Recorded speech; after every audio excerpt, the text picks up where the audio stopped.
Ha, dah sedia pun subtopik terakhir kamu?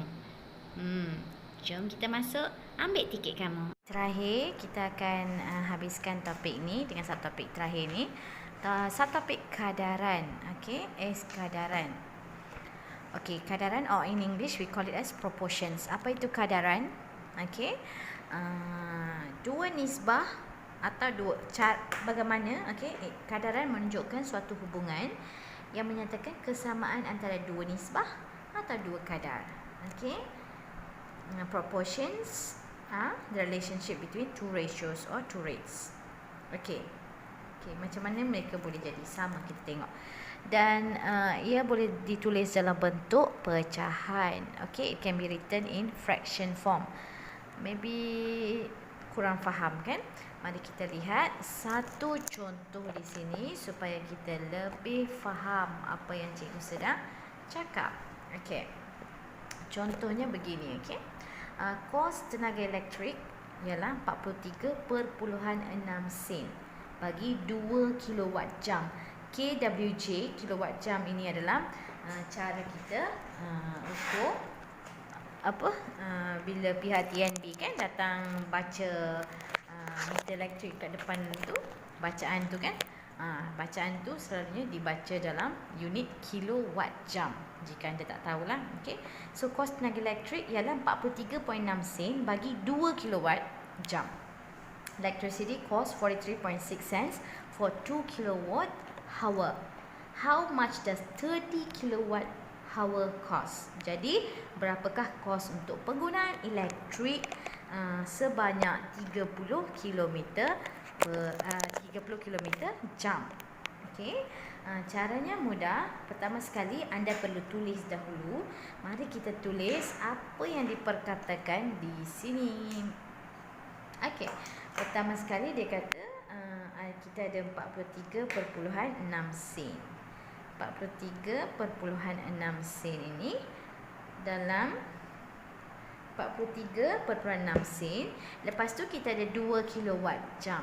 Okey, kalau kita nak tulis benda ni dalam bentuk kadar, dalam bentuk pecahan ya, yang mana dekat bawah?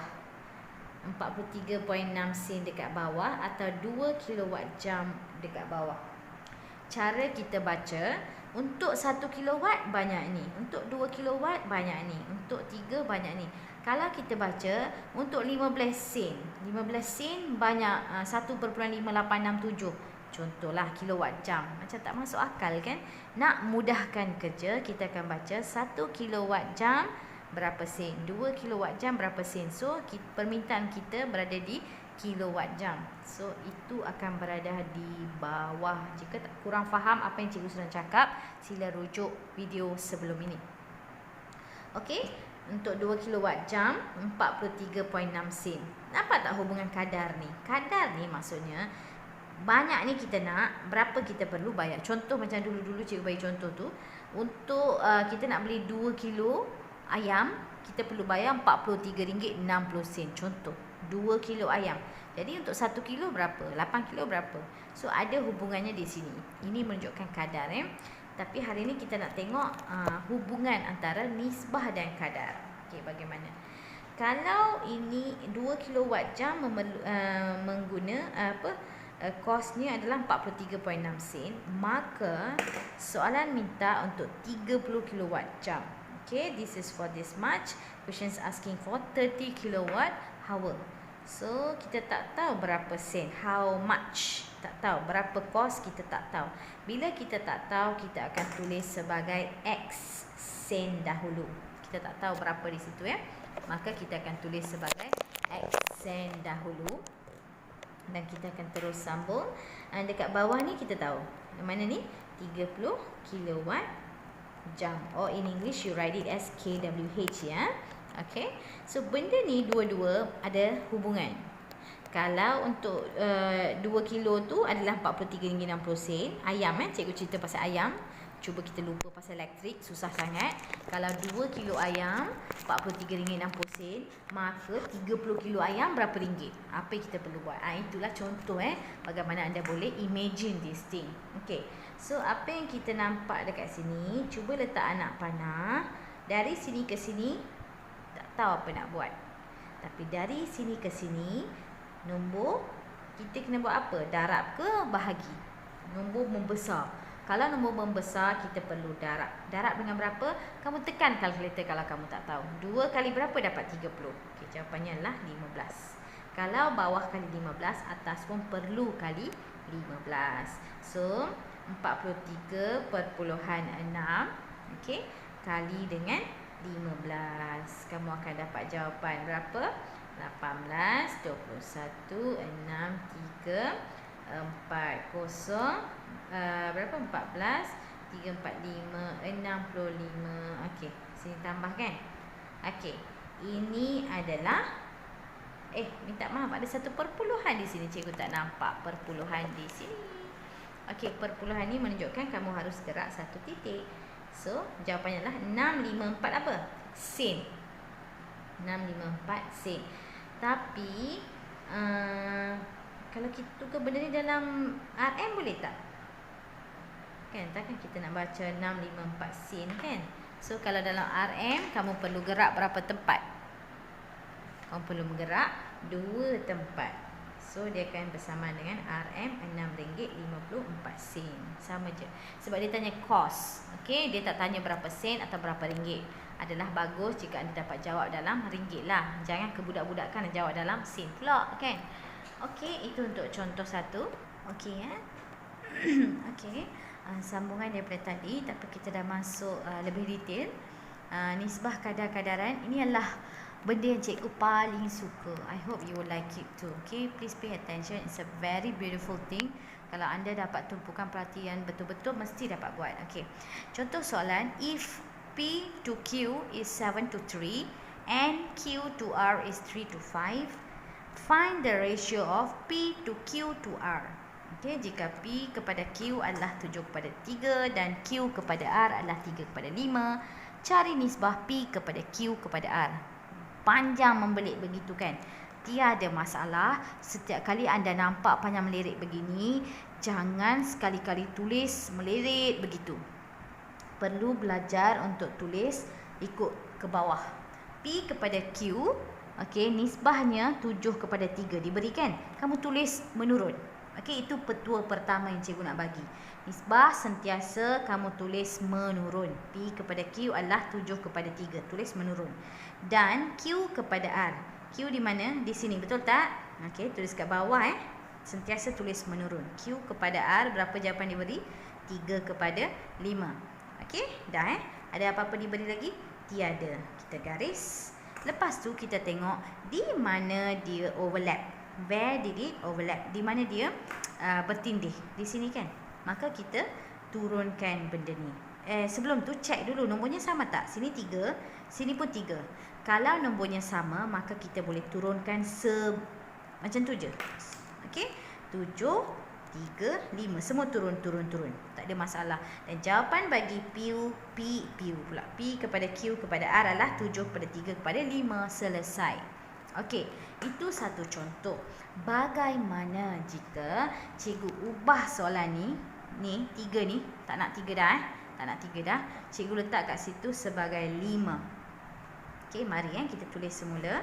Ini contoh soalan lain P kepada Q adalah 7 kepada 3, Q kepada R adalah 5 kepada 5. Soalan baru bukan soalan lama dah. Okey, tak ada dah lain, kita gariskan. Lepas tu kita tengok yang bertindih. Tengok sini 3, sini 5. Kalau tadi sama, cantik kita turun sahaja di bawah. Sekarang dia tak sama. Jadi kita bagi dia sama. Kalau bawah 5, kita ambil nombor bawah tu, kita kali ke atas. Okey? Kalau sini kali 5, sini pun kena kali 5. Sekarang nombor atas ni kita turunkan, kali dekat bawah. Tepi kali, sini tepi pun kali. Okey, sekarang kita turun. 5 kali 7 tu adalah 35. 3 kali 5 adalah 15. Tulis sekali je Tulis sekali sahaja. Dan sini pun adalah 15. Faham? Faham Cikgu harap faham. Tak susah pun. Ini adalah contoh yang melibatkan sama macam tadi, tapi ini melibatkan ayat yang panjang melirik. Jangan kamu bimbang. Cikgu akan bincang sekali, bacakan sekali. Okey. In English, at the reading corner, okay, there is a reading corner. The ratio of the number of story books, you see here story books, to the number of reference books is 2 to 5. The ratio of the number of reference books to the number of magazines is 3 to 2. Find the ratio of story books to the number of reference books to the number of magazines. Okay, in bahasa di sudut bacaan, nisbah bilangan buku cerita kepada buku rujukan ialah 2 kepada 5. Nisbah bilangan buku rujukan kepada majalah ialah 3 kepada 2. Cari nisbah buku cerita kepada rujukan kepada majalah. Senang sahaja. Langkah pertama kita, walaupun dia panjang melirik, kita cuma hanya ambil satu sahaja huruf yang berkaitan. Contoh buku cerita. In English, storybook. So you will take S. Okay, cikgu tunjuk dalam bahasa Inggeris dahulu. S. 2. Number of reference. Kita ambil reference R. Okay, tulis when you write mesti ke bawah kan. 2 kepada 5. Alright. And then kita ada ratio of number of reference. R lagi sekali tulis di bawah kepada number magazine. M. 3 kepada 2. Faham And then kita akan selesaikan. Okey, ini cara tulis. Sama dalam bahasa Melayu, buku cerita. Katakan kita ambil C sahaja untuk cerita. And then kita ada rujukan, kita ambil R adalah berapa? 2 kepada 5. Okey, sorry ni. Nisbah bilangan buku rujukan R sekali lagi di bawah kepada majalah tepi ialah 3 kepada 2. Garis. Cikgu harap kau faham cara nak tulis. Okey, cara nak tulis. Sekarang apa yang kita akan lihat adalah di tengah. Okey, kita kena samakan di tengah kan? Samakan di tengah. How do we do? Ambil hat bawah, darat ke atas. Ambil hat atas tu, darat kat bawah. Darat kat tepi pun sama, darat kat tepi pun sama dengan nombor yang sama. Okey, and then 3 kali 2 adalah 6 kepada 5 kali 3 adalah 15. Tulis sekali sahaja, walaupun dia bertindih ada 2 kali tulis. Kita tulis sekali sahaja. 2 kali 5 adalah 10. Dah selesai kerja kita. Itu sahaja jawapan. Okay, same thing bawah. Itu sahaja jawapan. So ini adalah buku cerita kepada rujukan kepada majalah. Okay, storybook to the reference book to the magazines will be 6 to 15 to 10. Finish. That's all. Okay, cikgu ada contoh satu lagi. Ibu membuat roti dengan mencampurkan tepung dan air. Kita ada tepung dan air.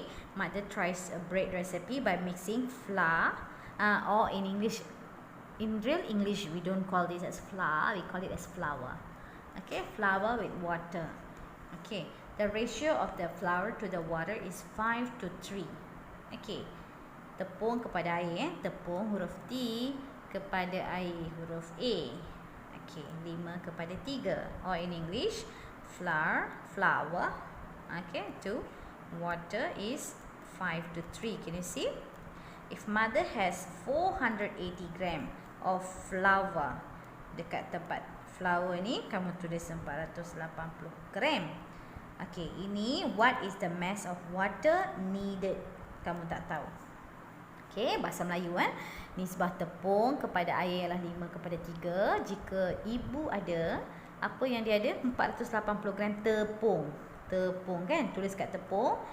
Lukis nak panah macam tu 480 gram tepung. Berapa jisim air dalam gram yang diperlukan? Ini kamu tak tahu. Okey. Mari kita lihat apa yang berada dekat sini. 5 kepada 3. Okey, ini dah diberi dan ini adalah 480. Cara buatnya, daripada 5, soalan minta kamu bagaimana ia telah dibesarkan sehingga menjadi 480. Okey, kalau nombor dikecilkan maka ia telah dibahagi. Kalau nombor membesar secara mendadak begini, maksudnya ia telah didarab. Darab dengan berapa kamu rasa? Katakan kamu tak tahu nak fikir kan? Tak apa, kamu tekan kalkulator ataupun buat saja kat tepi. 480 bahagi dengan 5. 9, 45, bakinya adalah 36. Tak ada baki, 96. So, kali dengan 96. Kalau sini kali 96, sini pun perlu kali dengan 96. Maka apa yang kamu buat? 96 kamu kali dengan 3, kamu akan dapat 288.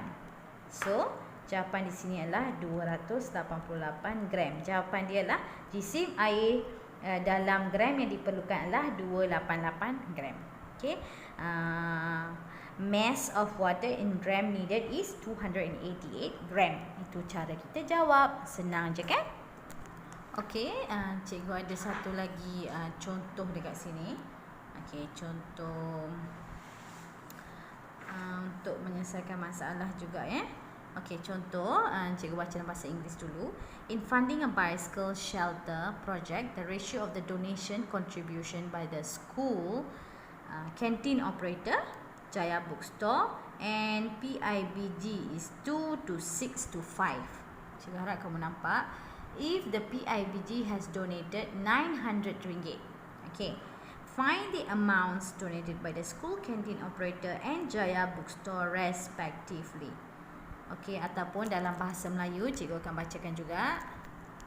Okey, dalam suatu projek membina bangsal basikal murid di sebuah sekolah, nisbah wang yang didermakan oleh pengusaha kantin sekolah yang terlibat adalah kantin. Kita wakilkan sebagai huruf K, kantin K kepada syarikat Buku Jaya. Kita letak S untuk syarikat dan PIBG kita letak P untuk PIBG. Right? Okey, berapa nisbah yang diberikan? 2 kepada 6 kepada 5. Ikut petua cikgu, tulis mesti nisbahnya terus ke bawah. Okey. Jika PIBG, di mana PIBG? Huruf P. Okey, lukis anak panah. Untuk soalan-soalan begini anda perlu lukis anak panah. Menderma berapa ringgit? RM900. Berapakah wang yang diderma oleh pengusaha kantin? Kantin adalah huruf K. Dan syarikat Buku Jaya, berapa dia minta? Bila kita tak tahu berapa, kita letak tanda soal ataupun kita boleh letak dengan huruf. Katakan sini huruf X dan sini adalah huruf Y. Kita perlu cari X dan Y. Okey, mari kita lihat. Sama macam tadi, daripada 5 jadi kembang sampai 900. Jadi kita perlu darab. Kita telah berkali ganda dah kan. Darab dengan berapa tak tahu, dekat tepi kita bahagi tengok. Bahagi dengan 5, kita akan dapat 180. Ya, 180. Sini kali 180, sini pun perlu kali 180, sini pun perlu kali dengan 180. Sini anda akan dapat 360 dan sini anda, ini dalam bentuk RM ya. Dan sini kamu akan dapat 1080. Jadi kamu boleh terus tulis. Apa yang kamu perlu tulis? Wang yang diderma oleh pengusaha kantin sekolah adalah sebanyak RM360. Okay, amount of money contributed by the canteen operators is RM360 and by the company, okay, syarikat Buku Jaya is 1080. Sama ya. Okay, cikgu harap kamu faham juga contoh ini. Okay, next example. A piece of wire of length is 12 cm. This is a piece of wire. The length from here to here is 12 cm. Okay, they are divided. This is divided into 3 parts. 3 parts. Part 1, Part 2, Part 3. Okay, given that PQ to QR is 3 to 2 and RS is 2 cm. Determine PQ to QR to RS. Seutas dawai panjangnya dari sini ke sini adalah 12 cm, dibahagikan kepada 3 bahagian. Bahagian 1, 2 dan 3. Diberi PQ kepada QR adalah, kita terus tulis ya, 3 kepada 2. Tadi dari sini sampai sini totalnya adalah 12 cm. Betul Ini apa yang telah diberitahu dalam soalan. Kita terus lukis dan catat apa yang diberitahu. Next, dia kata RS ini adalah 2 cm. Nampak 2 cm. Tentukan PQ kepada QR kepada RS. Okey, cara kita buat. Mari kita tulis PQ. Mana dia? Okey, PQ kepada QR nisbahnya adalah 3 kepada 2. Right? This is what given. And then they have RS QR. Okey, sebelum ke situ, kita lihat di sini. Dari ujung sini sampai sini adalah 12 cm. Ini tinggalkan dahulu kita buat kat bawah sikit. Sini ke sini adalah 12 cm. Sini RS ni adalah 2 cm. Cuba kita tolak tengok. Tinggal bahagian sini sampai sini. Sebab nisbah yang diberi hanya dari sini ke sini kan. Nisbah yang diberi adalah 3 kepada 2. Jadi kita nak cari jumlah dekat sini. 12 tolak 2 adalah 10 cm. Faham Jadi sini ke sini, nisbah yang diberi adalah 3 kepada 2. Dan jumlah di sini. Tengok Tengok betul-betul. Ramai pelajar keliru dengan soalan begini. Tapi sebenarnya sangat senang kalau kamu tumpukan perhatian betul-betul. 3 kepada 2 bahagiannya. Okey, tapi jumlah di sini, sini sampai sini adalah 10 cm. Sebab dia bagi jumlah, maka kita jumlahkan nisbah dia yang dia berikan. 3 tambah 2 adalah 5. 5 ini, okey, dia besar kali gandakan jadi 10 cm. Sekarang dia buat apa? Kali dengan berapa dapat 10? Kali dengan 2. Betul tak? Jadi setiap satu pun perlu didarab dengan 2. 3 kali 2 adalah 6. Kita tulis kat atas sikit. Okey. Lepas tu yang ni 2 kali 2 adalah 4. Faham? Sampai sini faham Okey, 6 yang kita cari ni adalah sebenarnya cm. Tengok 6 tambah 4 adalah 10 kan? So sini adalah 6 cm, sini adalah 4 cm. Apa bahagian seterusnya? RS sepatutnya di sini kan. RS ni berapa? Dah disedia bagi dah 2 cm. Kalau nak tulis nisbah, ingat balik petua. Oh tak nampak, minta maaf. Kalau nak tulis nisbah, ingat balik petua yang awal-awal cikgu bagi. Dah sama unit, kamu perlu potong unit. Kembali kat sini Sorry, cikgu nak tulis kat bawah pula sekarang. 6 kepada 4 kepada 2 kan. Benda ni kita dah buang unit. Lepas buang unit, ingat tak kita perlu permudahkan nisbah. Okey, permudahkan. Ini semua boleh bahagi dengan 2, maka 6 bahagi 2 adalah 3, 4 bahagi 2 adalah 2, 2 bahagi 2 adalah 1. Tengok 3 kepada 2 dah bagi dah. Jadi RS ni tinggal berapa? 1. Determine PQ to QR to RS. The answer is 3 to 2 to 1. Habis. Faham Okey, cikgu bacakan penyelesaian masalah yang seterusnya. In English first, Mr. Tan jogs at a steady rate on a treadmill and his heart beats 420 times in 4 minutes. Okay, 420 times in 4 minutes. Find the number of times his heart will beat if he jogs on the treadmill at the same rate for 12 minutes. Okay. Okey, dalam bahasa Melayu sekarang, Encik Tan melakukan ujian larian pada mesin treadmill. Dia berlari pada kadar yang sama dan keputusan menunjukkan jantungnya berdenyut 420 kali dalam masa 4 minit. Cari bilangan denyutan jantung jika dia melakukan ujian tersebut selama 12 minit. Jadi, sekarang kita perlu tulis kadar. Bila dia bagi macam ni, kita tak tahu macam mana nak tulis. Ingat, apa yang perlu ditulis adalah kadar. Dia bagi 420 kali dalam 4 minit. So, bila kita kira, yang mana kita kira dulu? Kita kira berapa kali dulu ke kita check time dulu? Oh, untuk 1 minit banyak ni lari, untuk 2 minit banyak ni lari. Yang mana kita tulis dulu? Apa pendapat anda? Okey, minit kan? 4 minit. 4 minit sepatutnya di bawah. Okey, baru kita boleh lihat untuk 1 minit berapa macam tu. Okey, sini ke atas adalah 420 kali. Apa yang dia bagi tahu kita tulis itu sahaja. Lepas tu tulis sama dengan lagi satu kadar di sini adalah 12 minit. Minit ada dekat atas ke bawah? Bawah. Jadi kamu tulis 12 minit di bawah, automatik dekat atas kita tak tahu. Denyutan jantungnya berapa tak tahu, tulis sebagai X. Okey, lepas tu kita tengok 4 nak jadikan besar sampai 12. Jadi kita akan kali dengan 3. Maka di sini pun kamu kali dengan 3. 420 kali dengan 3 anda akan dapat 1260 kan? 1260 kali. Cara jawab, bilangan denyutan jantung Encik Tan adalah sebanyak 1260 kali ketika melakukan ujian tersebut selama 12 minit. Okay, just follow the question. I hope you can understand as well in English. Okay. Okay, next example, I will read in English first. A farmer uses the capture, mark, release and recapture. Dia akan tangkap, capture, lepas tu dia akan mark and then release and then recapture method to estimate the population of snails in his vegetable farms. Okay. He captures 24 snails in the beginning, okay? He captures 24 snails and marks on the shells of each of them. Then he releases them back into the farm. 2 weeks later, he captures randomly 30 snails and finds that 5 of them are marked. He uses the following proportion. Okay, tak payah. Alright, kita baca dalam bahasa Melayu sekarang. Dalam bahasa Melayu, seorang pekebun sayur, dia menggunakan kaedah tangkap. Apa yang dia buat? Ada siput kan. Okey, ada siput. Siput ni dia tangkap. Dia tangkap siput tu, banyak-banyak dia tangkap. Lepas tu apa yang dia akan buat? Dia akan tanda dekat atas siput tu. Dia akan tanda, letaklah apa-apa tanda kat situ. Dia ambil satu tanda, dia letak atas siput tu. Lepas tu dia akan dia akan lepaskan siput tu balik ke tempat lain. Lepas tu dia akan tangkap semula. Dia akan tangkap semula untuk anggar. Dia guna kaedah ini untuk menganggarkan populasi siput. Untuk menganggarkan populasi siput di dalam kebun sayur dia.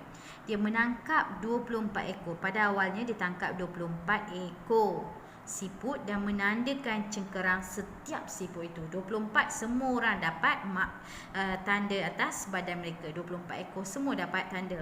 Lepas tu dia lepas. Dia lepas ke semuanya. Lepas tu selepas beberapa hari tu, tengok pekebun sayur kemudian melepaskan siput ke dalam kebun sayurnya semula.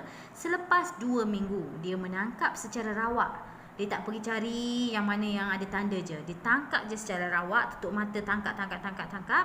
30 ekor dia dapat. Dan daripada 30 ekor tu, 5 yang dia tangkap tu ada tanda yang awal yang dia letak tu. Okey, dia menggunakan ini tak payah. So, kita sekarang nak check apa sekarang. Okey kelas, sebenarnya sekarang dia nak tahu kalau menggunakan yang ni kan. Kaedah ni berapa at the end populasi siput dalam kebun dia. Macam mana nak tahu? Okey, mari kita tengok macam mana cara kita tulis kadar di sini. Banyak sangat nombor. Ditangkap, lepas tu ada 24 yang semua 24 dia tanda. Lepas tu dia lepas. Kan? Lepas tu dia dapat 30 ekor. Dalam sampel kedua 5 yang bertanda. Okey, cara kita tulis yang awal tu 24 kan. Dia ambil 24. Mari kita tulis dalam pen ni.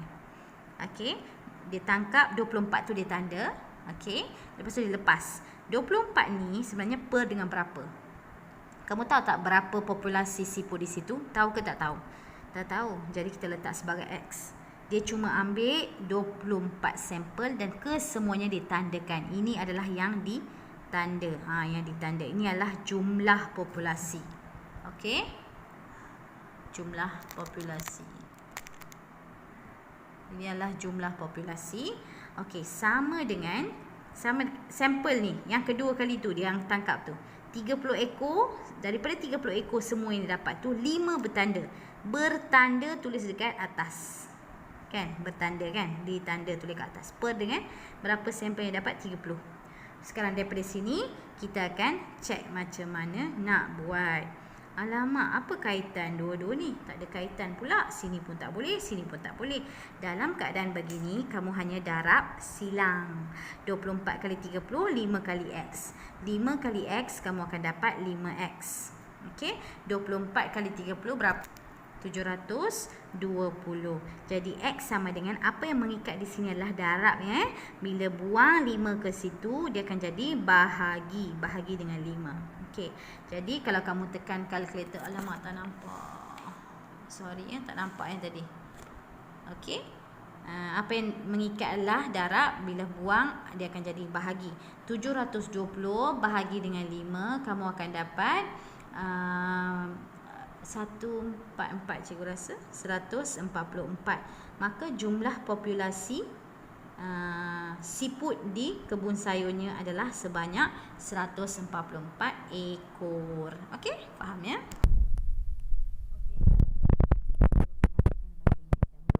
In a class, the ratio of the number of girls to the number of boys is 3 to 2. Find the percentage of the girls in the class. Okey. Kelas dalam bahasa Melayu, di dalam sebuah kelas nisbah bilangan murid perempuan, kita tulis perempuan kepada lelaki ialah 3 kepada 2. Cari peratusan murid perempuan di dalam kelas itu. Dia nak hanya perempuan 3, betul? 3 ini kita nak perkan dengan berapa? Selalunya kalau nak cari peratus, kita kena perkan dengan jumlah. Jumlah di sini, bila kita ambil 3 itu adalah nisbah. Jadi jumlah yang diambil pun perlu jumlah nisbah. Jumlah nisbah di sini adalah 5. Maka perkan dengan 5, kamu kali dengan, dia nak peratuskan. Jadi kamu kali dengan 100%. Apa yang kamu akan dapat adalah 60%. Jika perempuan adalah 60%, bagaimana jika ditanya lelaki? Kamu just tolak saja 100 tolak 60 dapat 40 kan. 40 adalah untuk lelaki. Tapi dalam soalan tak tanya pun untuk lelaki. Ini cara kita jawab untuk lelaki sekiranya diminta. Faham ya? Come, let's have a look at another example in English first. Zakaria is thrifty. Thrifty is someone that saves money. Okay, he saves 30% of his daily pocket money. Find the ratio of his daily savings to his total daily pocket money received. Okey, dalam bahasa Melayu, Zakaria ialah seorang murid yang berjimat cermat. Dia menyimpan 30% daripada wang saku yang diterimanya setiap hari. Cari nisbah wang simpanan harian kepada wang saku harian yang diterimanya. Macam mana nak buat? Zakaria ni seorang murid. Okey, dia menyimpan 30%. Macam mana cara buat soalan ni? Senang saja sebenarnya. Dia tanya cari nisbah wang simpanan harian kepada wang saku harian yang diterimanya. Simpanan kepada saku. Simpanan kepada saku. Simpanan harian. Kita tulis simpanan kepada saku kan. Kita tulis A katakan. Ini simpanan. Dua-dua huruf S tak payahlah. Tulis huruf yang sama. Tulis beza sikit. Okey, S to A. Dia menyimpan simpanannya lah 30%. 30% kan? 30%. Jadi ni berapa? 30 per dengan 100 adalah simpanan. Jadi kamu rasa berapa wang saku? Apa dia nak? Wang saku harian dia. Mestilah 100%. Betul tak? Kalau dia simpan 30%, ini adalah 100% yang dia dapat tu daripada sini dia simpan 30%. Maka kalau kamu nak cari nisbah, ini 100% sama kan, kamu potong je. Kamu akan dapat 30 per 100, kamu kecilkan Jadi jawapan adalah 3/10. That's all. Okay, this is another example. I'll read the first example first in English. Determine the percentage of each of the following quantities by applying the concept of proportion. Okay, soalan A. A box contains 8 ribbons. 2 of the ribbons are blue. Okay, 8 total is 8. 2 of the ribbons are blue. What is the percentage of blue ribbons in the box? Okay, dalam bahasa Melayu kita akan tengok. Okay, ini dalam bahasa Melayu ya. Tentukan peratusan setiap kuantiti yang berikut dengan mengaplikasikan konsep kadaran. Sebuah kotak mempunyai 8 utas ribbon. 8 ribbon. 2 daripadanya berwarna biru. Okey, total dia jumlah kepada biru. 8 utas ribbon, 2 daripadanya sebenarnya tak payah pun tulis nisbah ni. Terus dia tanya 2 daripadanya berwarna biru. 2 daripada berapa? Daripada jumlahnya 8 ni tak payah berwarna biru. Apakah peratusan ribbon biru dalam kotak itu? Terus kamu darab dengan 100%. Okey. Sini kamu akan dapat 4, potong sini. Kalau tak tahu potong-potong ni, kamu terus saja tekan calculator. Tak ada masalah. Sini kamu akan dapat 25. Maka jawapannya adalah 25%. Kita tengok soalan seterusnya. Puan Jorana mempunyai berapa ringgit tu? RM300. Okey, Puan Jorana mempunyai RM300. Dia membelanjakan RM15 untuk tambang pengangkutan. Puan Jorana has RM300. She spends RM15 for her travelling fee. Okay, transportation fee. Apakah peratusan wang yang dibelanjakannya? What is the percentage of the money that she spent? Alright. So, dia ada 300. Total selalunya kat bawah. Okay, ingat totalnya kat bawah. Dia belanja berapa? RM15. Mesti ke atas. Okay. Dan ditanya peratus yang dibelanjakan. Darab dengan 100%. Itu sahaja, potong 2 kosong. Ini 5. Jawapannya adalah 5%. Selesai. Itu sahaja jawapan. Faham ya kelas? Okey, tahan sikit lagi dengan cikgu. Kita dah nak habis dah. Lagi 2 lagi contoh.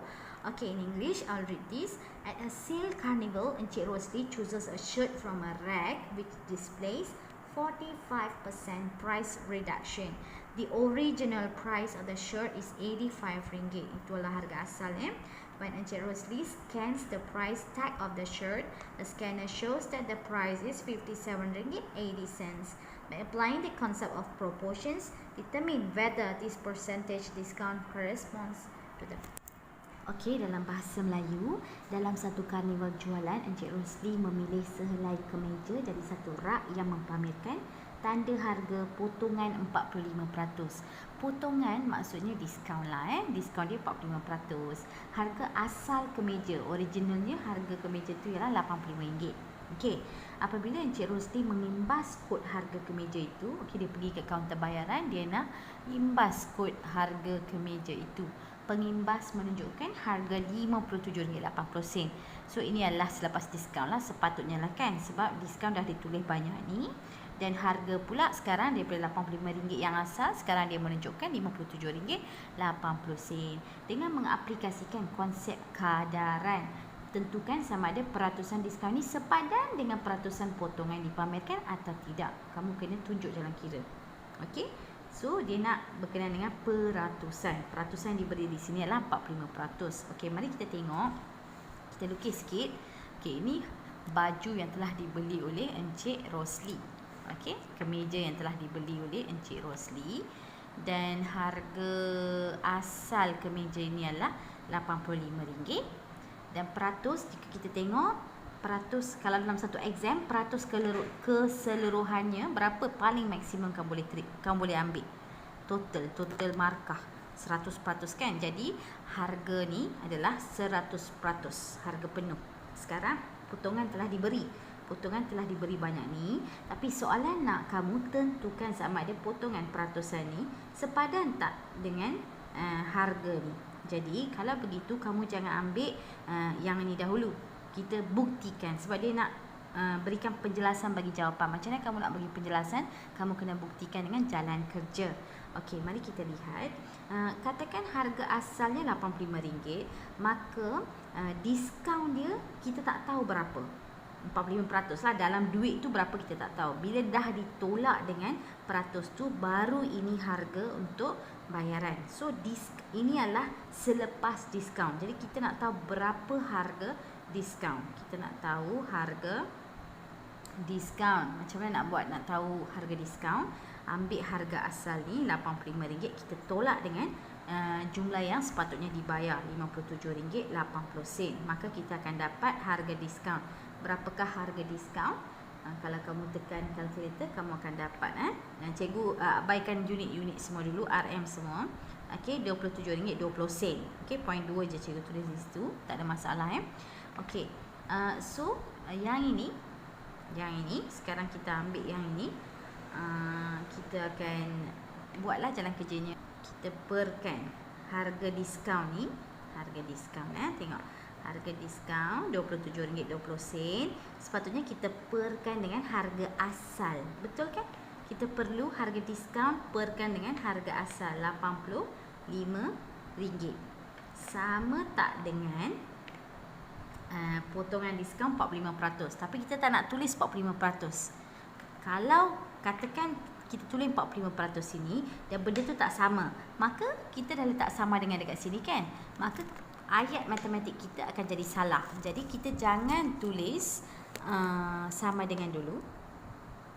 Kita dah tulis sama dengan, maka kita jangan ambil nombor 45% dahulu. Kita tulis sebagai X. Katakan kita tak tahu berapa peratus. Ini 45% ni kita gantikan dengan X dahulu. X perkan dengan 100. Betul kan? Ini yang penuhnya 100%. Ini harga penuh dia RM85. Harga diskaun dia ialah RM27.20. Dan peratus diskaun kita letak sebagai tak tahu dulu. Sekarang kita nak cek berapa harga diskaun. Berapa peratus diskaun dia. Okey, boleh faham kelas setakat ni? Okey, kita akan terus tengok. Yang ni kalau kamu tak tahu, kita akan silangkan dia. Cikgu ke bawah sikit tak nampak kat atas tu, tak apa. Kita tengok ni dulu. Cikgu silangkan di sini. Kita kali darab silang 27.2 kali 100, kita akan dapat 27, gerak titik je, 2.2720. sama dengan 85 kali X dapat 85X. Lepas tu kita akan buat apa? 85X bawah ke sini.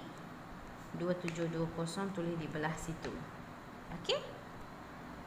Okey, sekarang kita akan selesaikan. Sini apa yang mengikat nombor dengan huruf ini adalah kali.